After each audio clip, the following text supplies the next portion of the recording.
Baiklah, assalamualaikum warahmatullahi wabarakatuh, anak-anak Bapak yang Bapak sayangi, gimana kabarnya hari ini? Semoga sehat selalu. Baiklah, hari ini Bapak akan mengajar di kelas kalian, yang mana untuk itu Bapak akan menyampaikan indikator pembelajaran dan juga materi apa yang akan kita pelajari untuk hari ini. Sebelum itu, mari kita berdoa terlebih dahulu. Nah, untuk itu setelah berdoa terlebih dahulu nanti, Bapak akan melakukan absen. Mungkin untuk ketua kelas dapat memimpin berlangsungnya doa. Pada ketua kelas dipersilakan. Baiklah, terima kasih kepada ketua kelas yang telah memberikan kesempatannya dan juga memberikan perhatiannya kepada kelas untuk memimpin doa. Untuk itu, baiklah Bapak akan mengabsen kalian terlebih dahulu. Yang pertama, Elsa Bella hadir, Pendi Kurniawan juga hadir. Baiklah, anak-anak, alhamdulillah untuk hari ini kalian hadir semua. Untuk itu langsung saja materi hari ini ialah mengenai proklamasi 17 Agustus 1945, yang mana untuk indikator pertamanya nanti kalian akan dapat mengerti mengenai peristiwa sebelum proklamasi 17 Agustus 1945 tersebut. Dan juga nanti kalian akan dapat menjelaskan mengenai peristiwa proklamasi tersebut nanti jika kalian sudah mempelajarinya. Nah, untuk itu sebelum Bapak mulai mengajar, apakah kalian sudah siap belajar hari ini?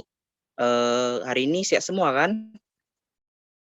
Baik, kalau sudah siap semua, baiklah Bapak akan membahas materi yang baru. Ini yang Bapak akan memberikan pengaitan terdahulu untuk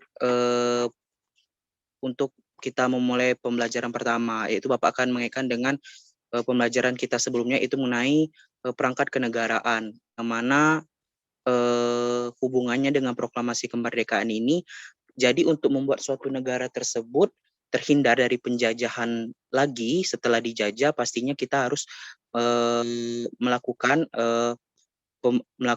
pembuatan perangkat kenegaraan agar nantinya penjajahan tersebut susah untuk melakukan penjajahan lagi di sebuah daerah tersebut, karena jika sudah mempunyai perangkat kenegaraan, bahwa berarti suatu negara tersebut telah sah berdiri menjadi satu negara.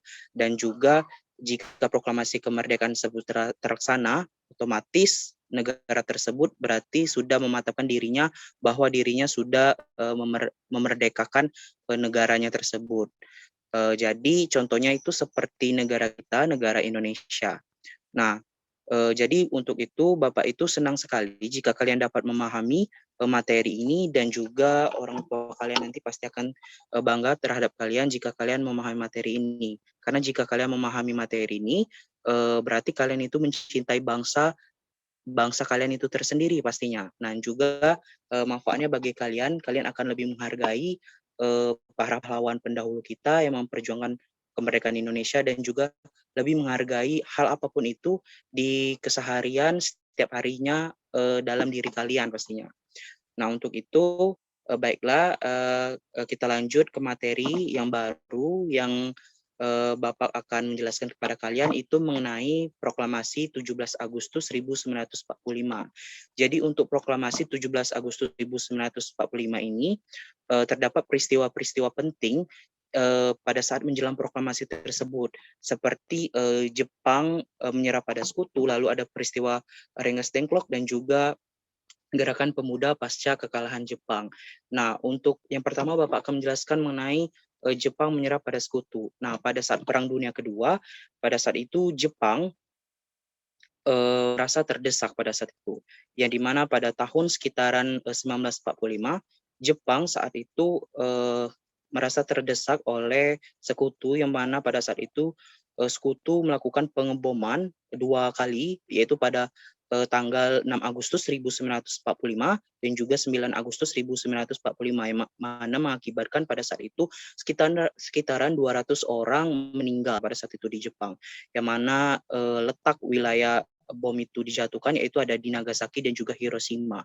Nah, pada saat itu akhirnya salah satu jenderal di Jepang itu mengambil keputusan penting untuk negara Indonesia dan akhirnya mengundang Soekarno dan Hatta serta salah satu temannya untuk pergi ke Dalat, Vietnam untuk membahas hal tersebut.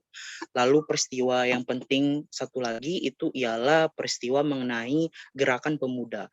Nah, Gerakan Pemuda ini setelah Soekarno dan Hatta serta salah satu temannya pada saat itu sampai ke Jakarta setelah pulang dari Dalat Vietnam tersebut, mereka disambut oleh para golongan muda pada saat itu, salah satunya Sultan Syahrir. Di sana mereka juga melakukan sedikit melakukan pembicaraan juga, yang mana pada saat itu pembicaraan tersebut antara golongan tua tidak menyetujui bahwa proklamasi tersebut dilaksanakan dengan cepat, sedangkan golongan muda menginginkan bahwa proklamasi tersebut hendaknya dilakukan secara cepat agar Indonesia dapat lepas dari penjajahan Jepang, yang mana pada saat itu penjajahan tersebut juga dapat membuat Indonesia semakin terpuruk pada saat itu. Nah, dari sinilah akhirnya peristiwa berikutnya terjadi, yaitu peristiwa Rengas Dengklok. Nah, peristiwa Rengas Dengklok ini pada tanggal 16 Agustus 1945, golongan muda pada pukul sekitar 3 pagi waktu Indonesia Barat pada saat itu mendatangi rumah Soekarno dan Hatta dan membawa mereka ke daerah sepi. Pada saat itu dipilihlah daerah sepi agar Jepang atau pasukan Jepang tidak mengetahui keberadaan Soekarno dan Hatta. Pada saat itu mereka dibawa ke tempat daerah Rengas Dengklok dikarenakan kaum golongan muda pada saat itu tidak mau dan takut bahwa Soekarno mendapat masukan dari Jepang pada saat itu, karena menurut golongan muda proklamasi tersebut harus dilaksanakan dengan secepat-cepatnya dan juga mereka menginginkan bahwa Indonesia pada saat itu melakukan proklamasi dengan sendirinya tanpa ada bantuan dari negara lain pada saat itu. Nah, lalu materi selanjutnya itu mengenai detik-detik proklamasi. Nah, untuk detik-detik proklamasi ini terbagi menjadi 3 juga, itu adalah persiapan menjelang proklamasi kemerdekaan, lalu ada pembacaan naskah proklamasi dan juga penyebaran berita proklamasi. Nah, untuk yang Bapak jelaskan yang pertama ini yaitu mengenai persiapan menjelang proklamasi. Nah, untuk persiapan menjelang proklamasi pada saat itu Soekarno dan Hatta setelah sampai ke Jakarta mereka menemui salah satu jenderal yaitu Jenderal Nishimura pada saat itu untuk membicarakan mengenai rapat PPKI dan juga melakukan pelaksanaan proklamasi pada saat itu.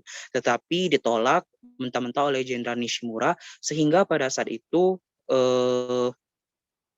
Soekarno beranggapan bahwa Indonesia melakukan proklamasi harus sendiri tanpa terlibatnya izin dari pemerintahan Jepang pada saat itu. Sehingga akhirnya Soekarno dan Hatta pergi ke rumah Laksamana Maeda untuk melakukan atau merumuskan teks proklamasi karena dianggap rumah Laksamana Maeda tersebut salah satu rumah yang aman pada saat itu. Lalu sub materi yang kedua itu adalah pembacaan naskah proklamasi. Nah, untuk pembacaan naskah proklamasi ini, pembacaan naskah proklamasi tersebut pada saat itu pada 17 Agustus 1945 dilakukan di lapangan Ikada. Pada saat itu lapangan Ikada tersebut dipilih oleh Soekarno untuk melaksanakan proklamasi. Dan juga pada saat itu golongan pemuda sudah berdiri di barisan paling depan dan juga kaum pers.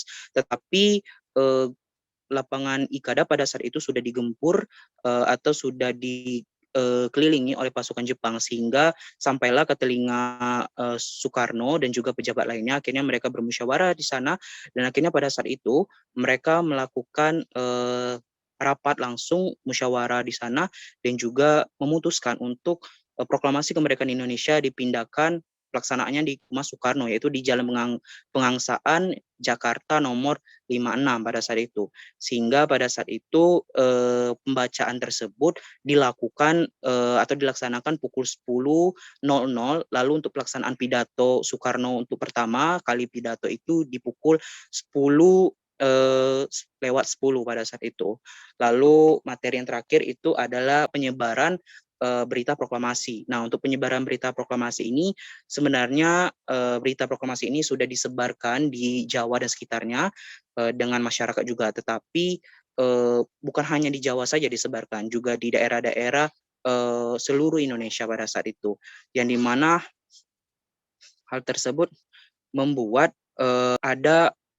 membuat daerah-daerah lain terkadang ada juga yang belum mendapatkan berita bahwa Indonesia sudah melakukan proklamasi pada saat itu, yang mana proklamasi tersebut disebarkan juga melalui radio dan pamflet.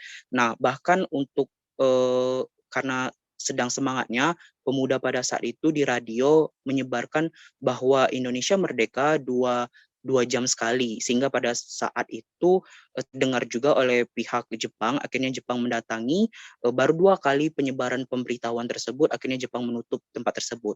Tapi tidak begitu saja, hal yang dibuat Jepang tersebut hanya sia-sia, dan akhirnya masyarakat Indonesia masih dapat mengetahuinya.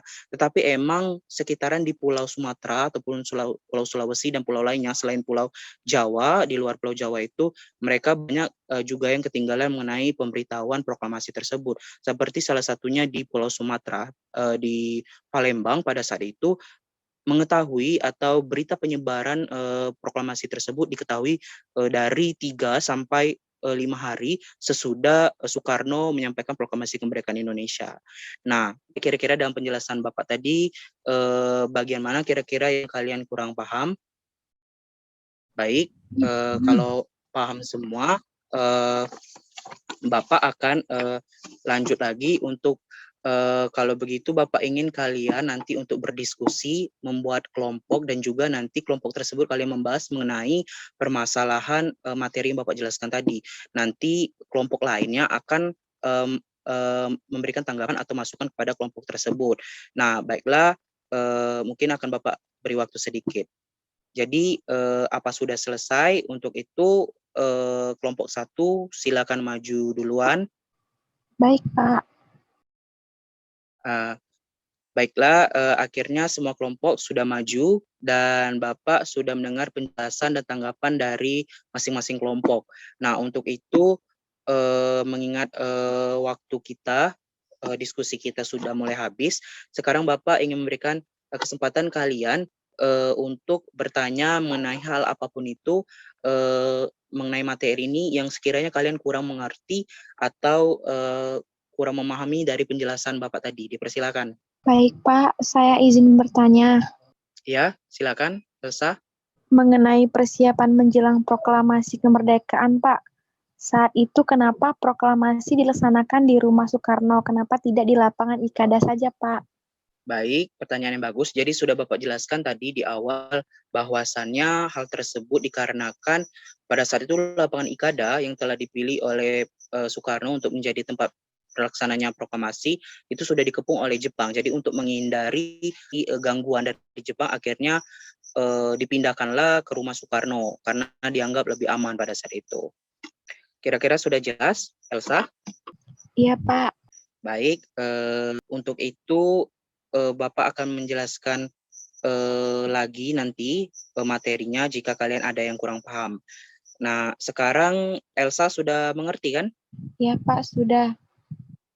Baik, jadi Bapak akan menyimpulkan untuk pembelajaran kita hari ini. Jadi proklamasi 17 Agustus 1945 itu tidak terlepas dari latar belakang dari peristiwa-peristiwa lainnya tersebut, seperti adanya peristiwa Jepang menyerah pada sekutu, lalu peristiwa Rengas Dengklok, dan juga peristiwa gerakan pemuda pasca kekalahan Jepang pada saat itu. Dan juga tidak dapat dilepasi dari detik-detik tragedi proklamasi. Nah, jadi proklamasi ini bukan merupakan salah satu cita-cita atau keinginan dari bangsa Indonesia saja, melainkan juga keinginan atau cita-cita dari bangsa lain.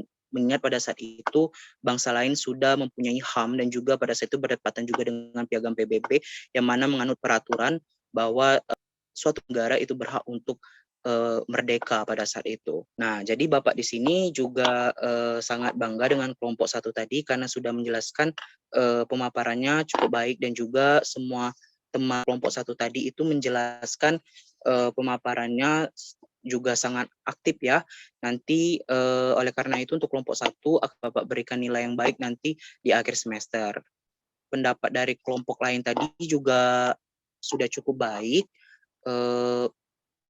Sudah cukup baik dari segi penjelasan dan pemaparannya. Mungkin ada kurang-kurangnya sedikit, tidak apa-apa nanti dapat diperbaiki. Nah, untuk itu baiklah waktu kita sudah hampir habis. Untuk itu Bapak ucapkan terima kasih. Wassalamualaikum warahmatullahi wabarakatuh. Sampai berjumpa di minggu depan.